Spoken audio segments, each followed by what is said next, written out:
بسم اللہ الرحمن الرحیم۔ تمام تعریف اس اللہ کے لیے جو عالمین کا رب ہے، اور درود و سلام ہو محمد و آل محمد علیہ السلام پر۔ ناظرین اکرام، سلام علیکم۔ میں ہوں حسن آصف، ایک بار پھر سے آپ کے سامنے حاضر ہوں اپنے اس موضوع کے ساتھ، قرآن اور انسانیت۔ اس میں ہماری مسلسل جو بات ہو رہی ہے وہ قرآن کے حوالے سے ہے، اور جس طریقے سے اللہ نے انسان کو اشرف بنا کر، بہترین مخلوق بنا کر اس دنیا پر بھیجا تاکہ وہ کوئی ایسے کام کرے جس سے وہ جنت کا حقدار بنے، نہ کہ دوزخ کا۔ جس طریقے سے آج جو ہو رہا ہے دنیا میں، چاہے وہ ٹیررسٹ ہوں یا اور بھی دوسرے لوگ جو اسلام کا نام بدنام کر رہے ہیں، حالانکہ قرآن مجید میں کہیں بھی کسی بھی طرح سے کوئی اشارہ بھی نہیں ملتا کہ اسلام کو ہم بری نظر سے دیکھیں یا اسلام کے ماننے والے برے ہیں، یا قرآن مجید میں کافروں کو، یعنی کافر کی جو ڈیفینیشن پچھلے ایپیسوڈ میں آغا نے بتائی تھی وہ کیا ہے کہ کافروں کو برا کہیں یا ان کے قتل کے بارے میں کہیں، ہر چیز کے بارے میں طریقے سے قرآن میں وضاحت پیش کی گئی ہے۔ تو ہم اپنے اس ایپیسوڈ کی شروعات کرتے ہیں، اور سب سے پہلے استقبال کرتے ہیں ہمارے اور آپ کے خصوصی مہمان مولانا فیض عباس صاحب کا۔ آغا السلام علیکم۔ وعلیکم السلام ورحمۃ اللہ۔ آغا، جس طریقے سے دیکھا جائے بھی حالیہ میں ہی کچھ ایسے افراد ہیں، یا ہم نام نہیں لیں گے، جنہوں نے قرآن مجید کے اوپر، یعنی اللہ کا کلام، اس پر اعتراض ظاہر کیا، خاص کر 26 آیات کے سلسلے سے۔ آخر وہ 26 آیتیں ہم یوں تو نہیں پوچھیں گے کہ کر کے کون سی ہیں، اور یہ اعتراض کیوں کیا گیا، اس کے بارے میں تھوڑی سی روشنی ڈال دیں۔ اعوذ باللہ من الشیطان اللعین الرجیم، بسم اللہ الرحمن الرحیم، الحمد للہ رب العالمین، الصلاۃ والسلام علی سید الانبیاء والمرسلین وعلی اہل بیتہ الطیبین الطاہرین ولعنۃ اللہ علی اعدائہم اجمعین، اما بعد، بسم اللہ الرحمن الرحیم، والتین والزیتون وطور سینین وہذا البلد الامین لقد خلقنا الانسان فی احسن تقویم۔ قرآن کریم کھل کے یہ اعلان کر رہا ہے کہ ہم نے انسان کو اشرف المخلوقات بنایا ہے۔ تین کی قسم، زیتون کی قسم، طور سینا کی قسم، امن والے شہر مکہ کی قسم۔ یعنی آپ غور فرمائیں تو اس سورے کے اندر اللہ نے اپنے شہر کو امن کا شہر کہا ہے۔ وَهَذَا الْبَلَدِ الْأَمِينَ، اس شہر کی قسم جو امن کا گہوارہ ہے۔ جزاک اللہ۔ جس دین کا آغاز جس شہر سے ہو، اس شہر کو امن کا شہر کہا جائے، وہ دین ناامنی کی باتیں کیسے کر سکتا ہے؟ بے شک۔ یعنی اگر آپ غور فرمائیں تو دین کا نام کیا ہے؟ اسلام، جو سلامتی سے آتا ہے۔ جس دین کا نام سلامتی پر ہو، جس دین کا مرکز امن کا شہر ہو، جس دین کا لانے والا 40 برس تک لوگوں کے جھگڑوں کو سلجھاتا رہا ہو، پیغمبر اسلام نے یوں ہی روز اول آ کر نہیں کہا کہ لا الہ الا اللہ کہو، 40 برس وہ کردار پیش کیا ہے، وہ زندگی پیش کی ہے کہ لوگ آپ کے گرویدہ ہو گئے، آپ کی صداقت کی وجہ سے، آپ کی امانت داری کی وجہ سے، آپ کی سچائی کی وجہ سے، لوگوں کے درمیان اختلافات کو دور کرنے کی وجہ سے۔ حلف الفضول ایک واقعہ ہے جو کبھی موقع ہوا تو پیش کروں گا، کہ جہاں پر مکے والوں نے یہ طے کیا تھا کہ ہم کسی پر ظلم نہیں ہونے دیں گے، وہ افراد کے جنہوں نے یہ آپس میں طے کیا تھا کہ ہم کسی باہر والے کے اوپر ظلم نہیں ہونے دیں گے، اس کمیٹی کے ایک رکن محمد مصطفیٰ صلی اللہ علیہ وآلہ وسلم ہے۔ اس وقت کہ جب آپ نے رسالت کا اعلان نہیں کیا، نبوت کا اعلان نہیں کیا، اپنی جوانی کے عالم میں اس کمیٹی کے، اس شورا کے ایک سدسیہ ہیں، گویا ایک ممبر ہیں، کہ جس کمیٹی کا کام یہ ہے کہ وہ امن کو برقرار رکھے، وہ لوگوں کے ساتھ عدل اور انصاف کی بات کرے۔ تو اب وہ پیغمبر کہ جس کا دین امن کی بات کرے، جس کی کتاب امن کی بات کرے، جس کا شہر امن کی بات کرے، جو اپنی رسالت سے پہلے امن و امان کا ایک فرستادہ ہو، امن و امان کی طرف بلانے والا ہو، وہ بھلا ظلم، فساد، تشدد، قتل و غارت، دہشت گردی کی دعوت کیسے دے سکتا ہے؟ عقل اس کو قبول نہیں کر سکتی۔ اب آتے ہیں آپ کے سوال کی طرف کہ پھر ان 26 آیتوں کا کیا کیا جائے کہ جن میں فساد، ظلم، تشدد، جنگ، جہاد، تلوار اور ظلم کی بات ہوتی ہے، کہ جس کے لیے بہت سے اپنے آپ کو قابل سمجھنے والے افراد یہ کہتے ہیں کہ ہمیں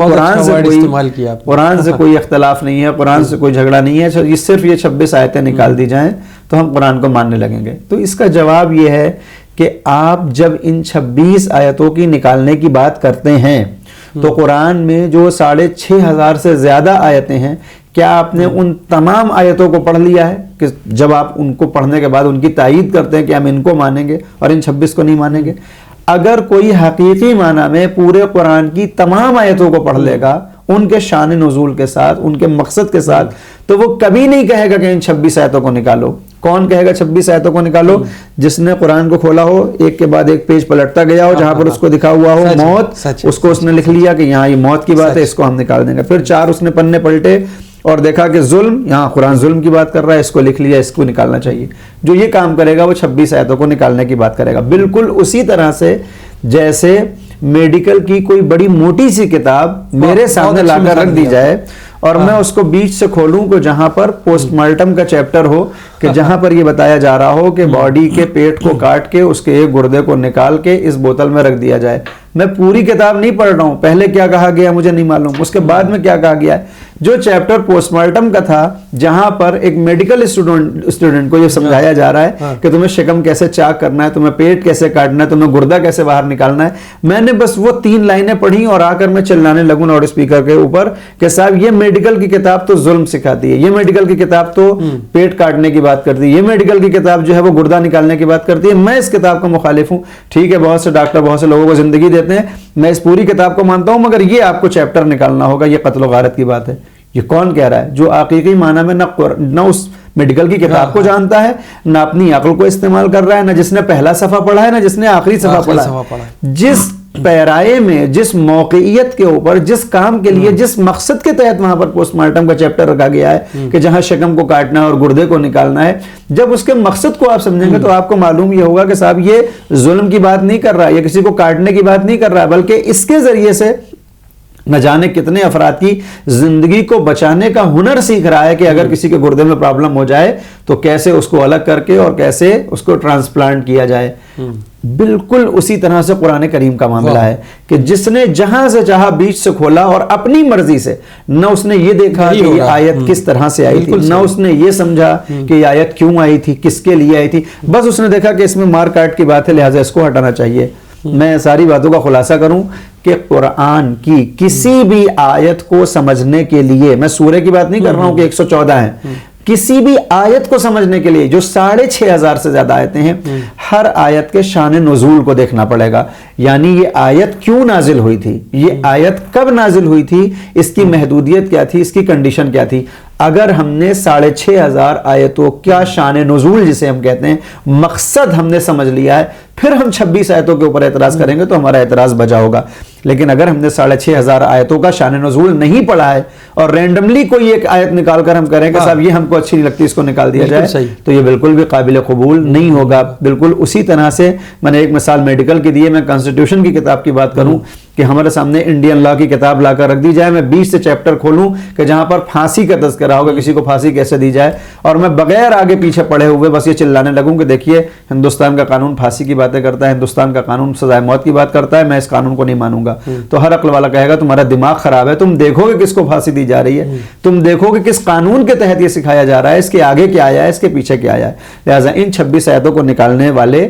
پہلے پورے قرآن کا مطالعہ کریں اور قرآن کو صرف قرآن کے لفظوں سے نہیں پہچانیں بلکہ پیغمبر کی اس حدیث کے زیر سایہ اس کو دیکھیں کہ پیغمبر نے کہا تھا کہ میں تمہارے درمیان صرف قرآن نہیں چھوڑنا ہوں، بہت اچھی بات، قرآن اور اہل بیت چھوڑنا ہوں، بہت اچھی بات۔ لہٰذا جب ہم قرآن کو اہل بیت کے آئینے میں پڑھیں گے تو 26 آیتوں کو نکالنے کی بات نہیں کریں گے بلکہ ان 6500 آیتوں کو سماج میں جاری کرنے کی بات کریں گے کہ جہاں پر امن اور امان اور اسلام اور شانتی اور صدبھاؤ ہوگا۔ وہی ہے کہ جیسے زمانے جاہلیت میں خاص کر اس معاشرے میں رسول اللہ کو مبعوث کیا، اس کے بعد سے لے کے آج مطلب جب تک رسول کریم پر آیات نازل ہوتی رہیں، جو حالات سامنے آتے رہے، آیات اس 23 برس سے آتی رہیں اور ہم تک پہنچتی رہیں۔ 23 برس کا مجموعہ ہے قرآن۔ اگر جس طریقے سے دیکھیں، اگر ہم ایک مسلمان کی ہم مسلمان نام تو نہیں لیں گے، خیر دہشت گرد جو ہیں وہ اب وہ نام ہو گیا ہے کہ مسلمان ہی ہوتے ہیں، تو اس لیے کہنا پڑتا ہے کہ جو مسلمان یہ کہتے ہیں یہ دہشت گرد بن جانے کے بعد کہ ہم نے دہشت گردی جو سیکھی ہے، یہ ہم تو استغفر اللہ کہیں گے، وہ قرآن پڑھنے کے بعد اس پیشے کو اختیار کیا یا اپنایا ہے، یہ کس حد تک صحیح ہے؟ اس کا جواب یہ ہے کہ دیکھیے ہم جب دیکھتے ہیں بڑے بڑے کرمنلز کو کہ جو کرائم کرتے ہیں، ان سے جب آپ پوچھتے ہیں کہ آپ نے کرائم کہاں سے سیکھا، میں اس کی اور ایک سادی مثال دوں، دنیا کے اندر سب سے زیادہ کرپشن کون کرتا ہے؟ اس کا جواب میں نہیں چاہ رہا ہوں، میں ایک سوال کر رہا ہوں، دنیا کے اندر سب سے زیادہ کرپشن کون کرے گا؟ جس کو موقع ملے گا کرپشن کا۔ مثال کے طور پر وہ انسان کہ جو ہمارے محلے کے اندر جس کی کوئی انکم نہیں ہے، جس کا سماج کے اندر کوئی اثر نہیں ہے، وہ ایک عام انسان ہے، صبح میں اٹھتا ہے، مزدوری کرتا ہے، شام میں اس کو 400 روپے ملتے ہیں، وہ گھر لے کر آتا ہے اور اپنے گھر میں ساری چیزوں کو، اپنے خرچوں کو مینیج کرتا ہے. یہ 400 روپے کمانے والا 4 لاکھ کروڑ کا غبن تو نہیں کر سکتا، یہ 4 لاکھ کروڑ کی رشوت تو نہیں لے سکتا، یہ 4 لاکھ کروڑ کا تو گھوٹالہ نہیں کرے گا. کون کرے گا گھوٹالہ؟ جو اس موقعیت تک پہنچ جائے گا، یعنی جس کے اختیار میں اتنا پیسہ ہوگا وہ اس پیسے سے استفادہ کرے گا. مثال کے طور پر جو ہم آئے دن ہیڈ لائنز دیکھتے ہیں کہ یہ اتنا بڑا گھوٹالہ ہو گیا، ہم نے پچھلی گورنمنٹ میں دیکھا 2G اسپیکٹرم اور کیا تھا اور کیا نہیں تھا، وہ کتنی حقیقت ہے مجھے اس سے کوئی مطلب نہیں ہے. کتنے فیگر آتے تھے کہ کتنے زیرو لگے ہوئے ہیں. یہ کون کر رہا ہے اتنی چوری؟ وہی جو ان چیزوں کا ذمہ دار بنایا گیا ہے. جو ذمہ دار نہیں بنایا گیا وہ اتنی چوری نہیں کر سکتا. ایک مزدور کبھی اتنے پیسے کو غبن نہیں کر سکتا. ایک جس کے پاس موقعیت ہی نہیں ہے وہ اتنا بڑا گھوٹالہ کیسے کر سکتا ہے؟ اب آتے ہیں اس مثال کو لے کر قرآن کریم کے اوپر کہ قرآن سے سوء استفادہ کون کرے گا، قرآن کا غلط استعمال کون کرے گا؟ وہ کہ جس نے کبھی قرآن پڑھ کر دیکھا ہی نہیں، یا وہ جو قرآن میں ڈوبا ہوا ہے؟ تو اس کا جواب یہ ہے کہ قرآن سے اگر ہمیں غلط استعمال کرنا ہے تو وہی کرے گا جس نے قرآن کو پڑھا ہے. آپ کہیں گے اس کی تو آپ الجھا رہے ہیں. میں الجھا نہیں رہا ہوں. یعنی اگر کوئی ایک غیر مسلم دہشت گرد بن رہا ہے تو وہ قرآن کی وجہ سے تھوڑی بنے گا، کیونکہ وہ تو غیر مسلم تھا، اس نے تو کبھی قرآن دیکھا ہی نہیں. اگر مسلمان دہشت گرد بن رہا ہے تو اس نے قرآن کو پڑھا ہے، لہٰذا اب یہ کیا کہتا ہے کہ میں نے قرآن پڑھا ہے اور میں قرآن کے زیر سایہ یہ دہشت گردی کر رہا ہوں. یعنی وہ ایک کتاب کہ جس کو ماننے والا ہے، جو ہدایت کی کتاب ہے، جو امن کی کتاب ہے، جو اسلام سلامتی کی کتاب ہے، اس کو پڑھنے کے بعد کٹ پیسٹ کر کے اپنے مقصد کے لیے آیتیں نکالے گا اور سوء استفادہ کرے گا. دوسرا انسان یہ سمجھے گا کہ چونکہ یہ مسلمان ہے، اس کا نام مثال کے طور پر عمران علی ہے، تو اب یہ جو جرم کر رہا ہے یہ قرآن کی وجہ سے کر رہا ہے. جبکہ حقیقت کیا ہے کہ اس نے اسلام کو اختیار ہی اس لیے کیا تھا تاکہ اپنے مقصد تک پہنچ سکے. بہت اچھی بات. جو اسلام سے باہر ہے وہ اسلام کو تھوڑی استعمال کر پائے گا. لہٰذا آج جو ہم دیکھتے ہیں کہ یعنی وہ مسلمان کے جو اپنے آپ کو کہتے ہیں کہ ہم بڑے پکے مسلمان ہیں اور دوسرے کو اس لیے قتل کر رہے ہیں کیونکہ وہ غیر مسلمان ہے، تو اس کا مطلب یہ کہ اس نے قرآن کریم کو صرف قتل کرنے کے لیے پڑھا تھا تاکہ کوئی ایک ایسی آیت، کوئی ایک ایسا چیپٹر لائے کہ جس کے ذریعے سے اس کا قتل صحیح ثابت ہو جائے. جبکہ جب آپ قرآن کی ساری آیتوں کو پڑھیں گے تو نہ کہیں قرآن یہ اجازت دیتا ہے کہ کسی کو قتل کر دیا جائے مسلمان نہ ہونے کی وجہ سے، نہ کبھی پیغمبر نے اس کام کو انجام دیا ہے، نہ پیغمبر کے سچے خلفاء نے یعنی ہمارے ائمہ کرام نے. ہاں، اسلامی بھیس میں اسلامی لباس اوڑھ کر اسلامی حکومت کو استعمال کرنے والے کہ جنہوں نے نہ صرف یہ کہ غیر مسلمانوں کے ساتھ یہ ناانصافی کی اور ان کو قتل کیا، بلکہ خود پیغمبر کے گھر والوں کے ساتھ بھی یہ دہشت گردی ہوئی ہے. دلیل میں ہمارے سامنے دنیا کا سب سے بڑا دہشت گردانہ حملہ کربلا میں ہوا ہے کہ جہاں پر ایک طرف 90,000 افراد کا لشکر، 3 لاکھ کا لشکر، اور دوسری طرف 72 وہ انسانیت کا پرچم اٹھانے والے افراد ہیں جو پیغمبر کے گھر والے ہیں، جو پیغمبر کے ماننے والے ہیں، ان کو قتل کیا جا رہا ہے اسی قرآن کے نام پر. لہٰذا ہم دیکھتے ہیں کہ پیغمبر اسلام کے نواسے کو اللہ اکبر کہہ کر قتل کیا جا رہا تھا، اس لیے کہ اگر قرآن کو استعمال نہ کرتے ہوئے ان کو قتل کیا جاتا تو پھر جو اسلام کے ماننے والے تھے وہ ان کے مقابلے پر آتے. لہٰذا قتل کرنے والوں نے پہلے اپنے آپ کو مسلمان ثابت کیا، پہلے قرآن کو اپنے اوپر اوڑھا اور پھر آ کر انہوں نے قرآن کی دھجیاں اڑانا شروع کی. وہی آج بھی ہو رہا ہے کہ اگر یہ دہشت گرد قرآن سے الگ ہٹ کے دہشت گردی کریں گے تو دنیا کے امن پسند مسلمان ان کے دشمن ہو جائیں گے. لہٰذا یہ مسلمانوں جیسا روپ بناتے ہیں، بھیس بناتے ہیں تاکہ اسلام کے نام پر یہ دہشت گردی کریں اور کچھ احمق مسلمان ان کو مسلمان سمجھیں. وگرنہ حقیقت یہ ہے کہ جیسے ہی کوئی اگر اس طرح کا حملہ کرتا ہے، مسلمانوں کی تنظیموں کی طرف سے فتویٰ آنا چاہیے کہ یہ سب غیر اسلامی کام ہے اور غیر امنی کام ہے، لہٰذا ان کا دین سے کوئی مطلب نہیں ہے. لیکن ہم دیکھتے ہیں کہ جب پاکستان کے اندر شیعوں کو قتل کیا جاتا ہے، افغانستان کے اندر ہزارہ کو قتل کیا جاتا ہے، تو کوئی بھی مسلمان مفتی آ کر یہ نہیں کہتا، یا کوئی بھی بظاہر میں مفتی کا لفظ اس کے لیے استعمال کر رہا ہوں جس نے اسلام کو نہیں صحیح سمجھا ہے، کبھی وہ آ کے یہ نہیں کہتا کہ یہ غیر اسلامی کام ہے. لیکن جو حقیقی معنی میں اسلام کے ماننے والے ہیں، وہ کسی بھی فرقے سے تعلق رکھتے ہوں، وہ فوراً ان چیزوں کو رد کرتے ہیں اور کہتے ہیں کہ اسلام یہ ہم کو نہیں سکھاتا. لہٰذا آج اسی ہندوستان کے اندر کتنے ایسے افراد ہیں جو الگ الگ فرقوں سے تعلق رکھتے ہیں، مگر کہیں جب دہشت گردانہ حملہ ہوتا ہے تو ان کا اسٹیٹمنٹ آتا ہے. وہیں دوسری طرف ایسے بھی مسلمان نظر آتے ہیں جو ذمہ دار ہیں مگر چپی سادھ لیتے ہیں. کیوں؟ کیونکہ ان دونوں کے اسلام میں فرق نہیں ہے بلکہ ان دونوں کی نیت میں فرق ہے. ایک اسلام کو سمجھتے ہوئے اپنے پیغام کو پہنچاتا ہے اور ایک اسلام کو استعمال کرتے ہوئے اپنے مقصد تک پہنچنا چاہتا ہے. بہت اچھی آپ نے بات کی. جس طریقے سے ابھی حال ہی میں دیکھنے کو ملا کہ سیستانی صاحب نے کس طریقے سے ISIS کے ساتھ جو پنجہ آزمائش ہم کہہ لیں, جو جس طریقے سے انہوں نے ان کو ہرایا اور بھگایا اپنی سرحدوں سے اور جو فتویٰ دیا ہے, تو وہ تو سامنے کی بات ہے. بالکل, میں نے عرض کیا کہ اگر حقیقی معنی میں وہ مفتی ہوگا تو اسلام کو, قرآن کو استعمال کرے گا تاکہ اسلام کو بچائے, انسانیت کو بچائے. اور آیت اللہ سیستانی دامت اللہ نے وہی کام کیا کہ وہ ISIS کے جس کے لیے پیشین گوئی کی جا رہی تھی کہ وہ 40 سال تک پوری دنیا پہ قبضہ کرے گا اور حکومت کرے گا, اس کو ایک فتوے کے ذریعے کہ نہیں یہ مسلمان نہیں ہے, یہ مومن نہیں ہے, ان کا قرآن سے کوئی تعلق نہیں, اصلی قرآن ماننے والے, اسلام ماننے والے اٹھیں اور ان کا مقابلہ کریں. حقیقی قرآن اور اہل بیت کا دامن سے متوسل ہونے والے افراد نے اس فتوے کی لاج رکھی اور ان کے مقابلے پر آئے, اور نہ صرف یہ کہ اپنا تحفظ کیا بلکہ دنیا مسیحیت کا تحفظ کیا, دنیا اسلام کا تحفظ کیا. اور بعد میں ہم نے دیکھا کہ ہمارے پوپ فرانسس ان سے ملاقات کرنے کے لیے گئے. البتہ بہت سے اس میں مقاصد اور فلسفے تھے, لیکن یہ ایک بڑی چیز دیکھنے کو ملی کہ جب اسلام کا صحیح میسج لوگوں تک پہنچتا ہے تو غیر اسلامی افراد, غیر اسلامی میں کہہ رہا ہوں کوئی گالی نہیں ہے, یعنی جو اسلام کو نہیں مانتے وہ بھی آتے ہیں اور استقبال کرتے ہیں, اور یہ ہم نے اس تاریخ میں دیکھا اپنی زندگی میں. اگر ہم ایک طرف یہ دیکھیں انسانیت کا ہی جو پہلو چل رہا ہے اس میں قرآن مجید خاص کر, اگر یہ ہمارا خاص کر یہ ایک معاشرن سوال ہے کہ انسانیت کے لیے شفا ہے یا مرض. حسن, تم ابھی تک کے جو آپ کے سوالات ہیں اور میرے جوابات ہیں انشاءاللہ ان کو سننے کے بعد تو میں نہیں سمجھوں گا کہ کوئی قرآن کو مرض سمجھ سکتا ہے, جبکہ قرآن کریم اپنی خود تعریف کر رہا ہے شفاء لما فی صدور. یہ قرآن شفا ہے ان کے لیے جن کے سینوں میں بیماریاں ہوں. قرآن کریم اپنے آپ کو شفا بیان کرتا ہے, مگر یہ کینسر کا معالجہ نہیں کرتا, یہ TB کے مرض کا علاج نہیں کرتا. البتہ اس کی برکت سے یہ ساری چیزیں ہو سکتی ہیں, اس سے کوئی بعید نہیں ہے, لیکن اصل میں قرآن شفا ہے روح کی بیماریوں کے لیے, اصل میں قرآن شفا ہے دل کی بیماریوں کے لیے, اصل میں قرآن شفا ہے ان تمام غیر انسانی اور غیر اخلاقی بیماریوں کے لیے کہ جن کی وجہ سے انسان وحشی بنتا ہے اور جانور اور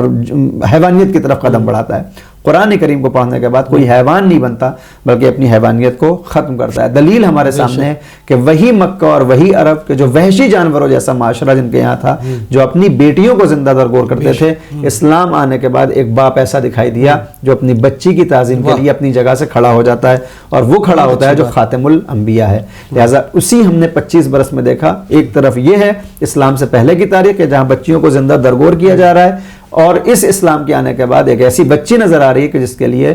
وقت کا رسول یہ کہتا ہے کہ فاطمہ تو بذرتم منی, فاطمہ میرا حصہ ہے. جب بی بی آتی ہیں تو پیغمبر اٹھ کے کھڑے ہو جاتے ہیں.